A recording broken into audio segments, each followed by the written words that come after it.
So the first part says list the intercepts, and the second part says and test for symmetry.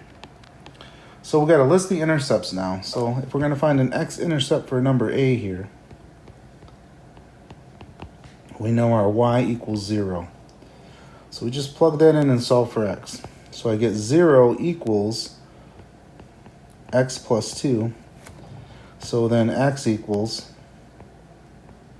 -2, because I would subtract 2 to the other side. So my ordered pair for this x-intercept is going to be -2, 0. So now we can do the y-intercept. So if it's a y-intercept, that means my x is 0. So then I get y squared equals 2, because if this is 0, I just have plus 2 there left, so I just have 2. And then I square root both sides. Now remember, when I square root, that's going to be plus or minus square root of 2. So that actually gives me 2 points, because I have this plus minus here. And those 2 points are going to be 0 square root of 2, comma, 0 negative square root of 2. So those are my y-intercepts. So I have one x-intercept and one y-intercept. I'm sorry, one x-intercept and two y-intercepts for this problem. Now it tells me to test for symmetry. So I'll start with the symmetry with respect to x. So I'm just going to write here the x-axis, because that's what I'm going to see if we're symmetric with respect to. So I'm just going to put x-axis so we keep our information straight here. Because we got to do this for all three tests. We got the y-axis, and then we also have the origin. So I want to make sure I keep it all organized. So the x-intercept. So let's take a look at what that means. I'm going back to one of my past problems here. One that actually did reflect across the x-axis, or was symmetric with respect to the x. So now take a look at this first one here. Look at A. This actually was. So now think about how that works here. So if I have this point right here, call it x, y. Okay, so my x would stay the same, wouldn't it? But now if I'm going to look at this point down here, kind of like what we did, I would still have the same x, but now my y would actually be a negative y. But it'd be the same number, but it would be negated. So that's how this is going to work here. You kind of wonder why they do what they do. If I look at the graph, it's a lot easier for me to tell. So if I'm going to show how that reflection works there for that symmetry, then what I'm going to have to do is I'm going to have to use a negative y. Because if I plug in a negative y and I get the same equation back, which means I'm still on the graph, then I would know that it's symmetric with respect to the x. So that tells me I'm going to plug in a negative y for my y into the equation. So negative y squared equals x plus 2. And one thing you'll notice is once I plug in the negative y here, now keep in mind I'm going to square it, so it's going to be a negative times a negative. So that means I'm going to end up with y squared equals x plus 2. So what this tells me here is that I am symmetric with respect to the x-axis. Okay, because I got the equation back, didn't I? And that's what I wanted you to see, that it came back exactly the same. Now, if there's any sort of variation of that, then I would say it's not. So for this one, I'm going to have to say yes for that reason. Now let's try the y-axis.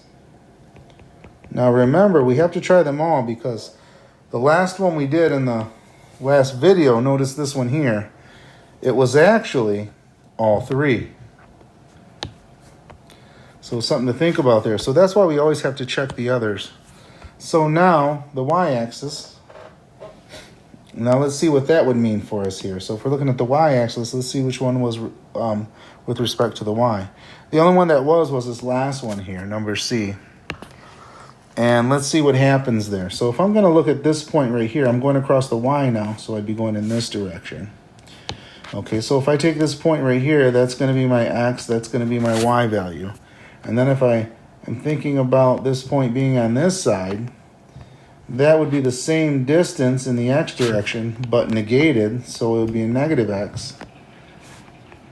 And then my y value then would be the same because it's still the same height. It's still the same distance up. Okay, so that would stay consistent. So it would be negative xy. So that tells me then to find out if this is symmetric with respect to the y-axis, I'm going to have to plug in a negative x for my x.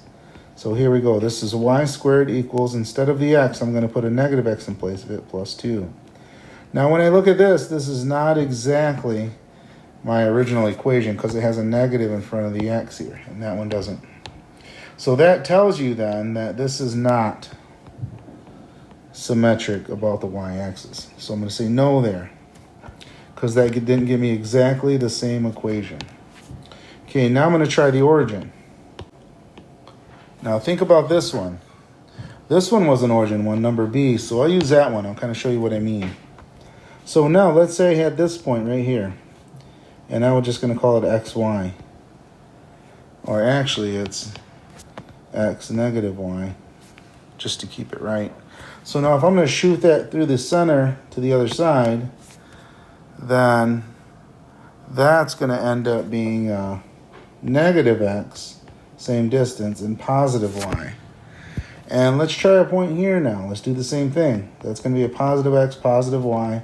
And when I shoot that through the center and end up down here, that's going to be negative x, negative y. So these are both really saying the same thing. It's harder to see with the first point I picked, but the second point, you can see that if I have x and y, I'm going to plug in a negative x, negative y.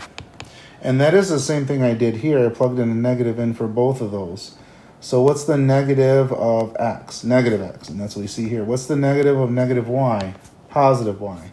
And that's why you kind of see it that way. So in essence, what's going on here is I'm going to have to plug in a negative x for x and a negative y for y. That's what that's telling me. So that's what we're going to do now. And we picked that one simply because it was symmetric with respect to the origin, and that's why I chose that one to begin with on that one. So anyways, let's get back to our problem then. So for the origin,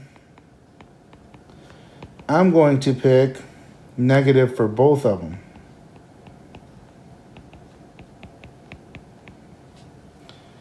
All right, and then I'm going to get a y squared because when I square, negative times negative is positive, and this is still going to be negative x plus 2, which is not exactly my equation, so I would say no for the third one.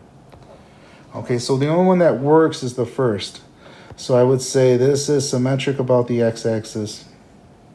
The other two are no. And my intercepts are, here's my x-intercept, and here are my y-intercepts. So those are my answers for this problem. Now, all of this information is necessary, though, for full credit. So make sure you put everything in there. We'll do the next one in the next video.